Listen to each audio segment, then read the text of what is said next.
What's up guys, Speed here, and today we are back with the top 5 things you need to improve on as a core to become better at your role. This applies for the off lane, the mid lane, and the safe lane. And frankly, if you want my honest opinion, as a support, you should understand these things as well, because in solo queue, supporting and being like the sack 5 is somewhat unreasonable. It's very hard to carry your games as the sack 5, so keep these things in mind even if you are a support player. Before we jump into the video, I want to let you guys know that you can check out guides just like this one made by top tier pros over at GameLeap.com. We have thousands of guides that can teach you the game of Dota 2 in depth and help you gain MMR much quicker than you usually would. Now let's jump into it.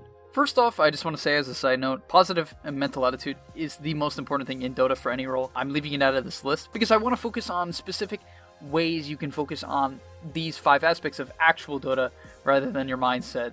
Mindset's a whole nother topic. But first off, at number 5 are item builds. Now, after playing a lot of games with low MMR friends or just low MMR games in general, I've noticed a large problem, a major issue with item builds. And the thing is, item builds is the easiest thing to fix. All you have to do is go to Dota Pro Tracker, watch a single carry game, and identify the item build they go, and you can just copy it, and it's probably good. Now, item builds vary from game to game, and that's where experience and spamming heroes comes into play. You can start to figure out what works and what doesn't, but really, please, just look at a replay. I mean, I keep having Jugs just rush bashers, like as a second item. You don't need a basher. You don't need to bash. It doesn't give you any damage. It doesn't speed up your farming potential. It's basically, when I see people buy basher, it often comes as a result of them losing a fight and they couldn't kill someone that they wanted to, and they're like, yes, I need a stun, because I can't rely on either my supports or I don't have enough damage, so I need a stun.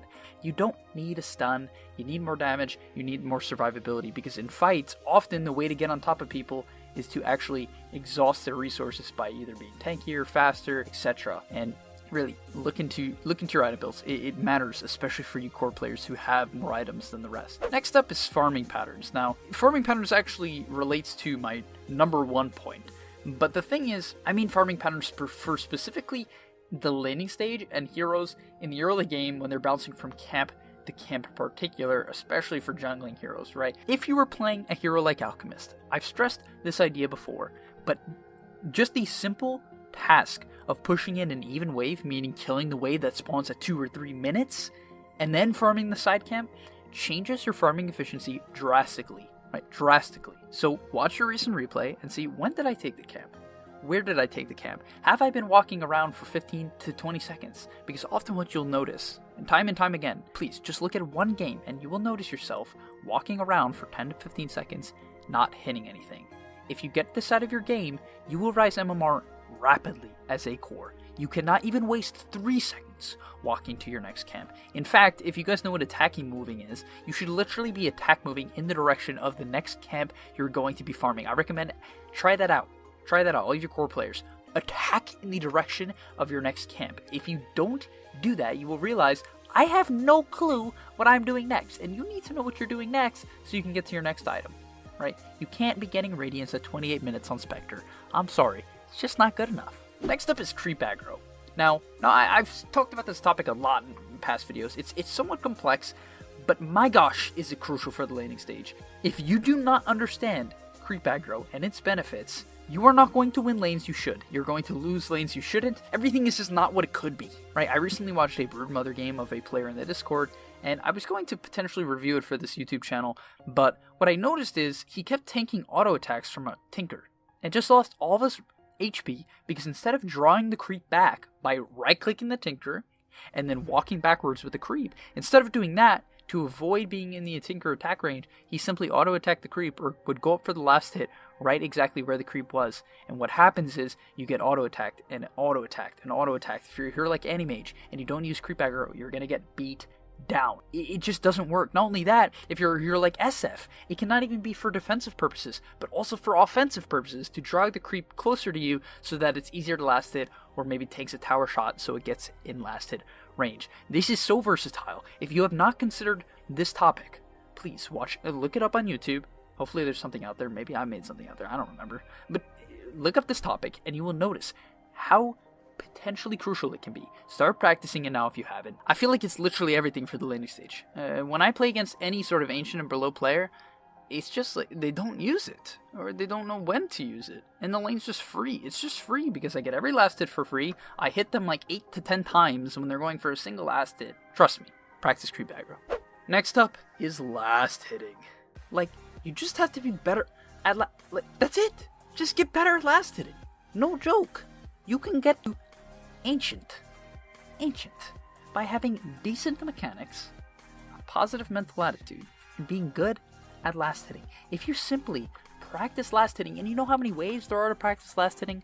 Last hit trainer, practice 1v1s, custom lobby 1v1s, 1v1 tournaments, playing the laning stage. There's so many ways to practice last hitting, and it is so important because the focus of the laning stage should be on creeps. If you're a player who is only looking for kills in the lane, you are not playing Dota correctly, okay? And now you might not want to hear like, oh, whoa, you can't just tell me how exactly Dota is supposed to be. Dota's such a versatile game. Yes, of course kills are important. But from a lot of pro players, ideas I've heard from other pro players is that creeps are everything, right? The reason why you may even kill someone in the laning stage is to get creeps. So things like last hitting set up for kills. That's what you have to understand. I recently played a Storm Spirit game in the safe lane. I got an early treads and that allowed me to get more denies, that allowed me to get a kill on the offlaner, simply because I doubled his CS. We had only one kill and I actually tripled it at some point, right? Due to good last hitting mechanics. That was it. Also, he didn't buy a Quelling Blade, which is just a massive blunder from the Sand King. But you have to understand that last hitting is one of the easiest things to practice, and that's why it's number 2 on this list, and one of the most effective ways to go up in MMR, because not only does it help you get farm in the laning stage, it helps you farm creeps faster, because you understand which ones you should kill in the mid game. You might not miss like 2 CS in a wave. Like literally, I watch some Slark just go dark pack the wave and somehow miss 2 of the CS. You can't do that. You have to practice these type of things, and it's so simple. Start doing that. I recommend for all of you carry players, I know you've heard this a billion times, but no, honestly, people say 25 by 5 minutes. You should be going for 30 by 5 minutes. And not only that, more importantly, listen to me, more importantly, you have 10 denies, minimum 10 denies by the 10-minute mark. I prefer to strive for 20 to 25, even 30 personally, but at a base value, if you're not a player that has gone for denies in the past, start doing it. It is so important. I'm not even going to get into it. And lastly, number 1 on the list. I'm almost convinced in every single bracket of Dota, if you understand how to split push or why you should split push at every stage of the game past 10 minutes, you will go up in MMR. You will. You could not show up to a single fight and win the game. I have recently started coaching a player in the Guardian bracket, and he plays Centaur, and he could literally split push. I watch his games. He could literally split push, go Vanguard, Hood of Defiance into AC, and run it down lanes for 30 minutes, and he would win. Want to know why, guys? It is not strictly because you're taking towers. Reframe your thinking now. Split pushing is not only for towers, it's for farm. You do not split push for towers. Sure, it's great if you get the tower, that's wonderful, but a lot of heroes can't. You split push for farm. I'm telling you, if you are a core player or a support player, and you feel like fights are going poorly, or you don't know what to do at this stage of the game, or that stage of the game, at 15 minutes, 20, 25, 30, 40, 50 minutes into the game, and you don't know what to do, go find the open lane, pay attention to the enemy heroes, and push in the lane when you can. And then when you push in the lane, take the nearby jungle camps, and when you take the nearby jungle camps, go back to the lane and push it in again. Just that. Just do that. Just do that. Going back to the Storm Spirit game that I talked about. My team wanted to 5-man down mid, but I'm a Storm Spirit with a Kaya and an Orchid. 1 smoke screen, 1 Sand King stun, 1 Wind Ranger shackle, and I'm dead. So what did I do instead? I split pushed. I picked up regen runes, I solo killed the Wind Ranger in the side lane, I got another pick off on the Ursa later on. Basically, the game opened up. Why? Because I had 8k more net worth than the person in second, due to the fact that I was pushing in creep waves and getting solo pickoffs with my advantage. And also, even if you don't have an advantage, it doesn't matter, right? That is your way back into the game. How do you stall games? You cut creep waves.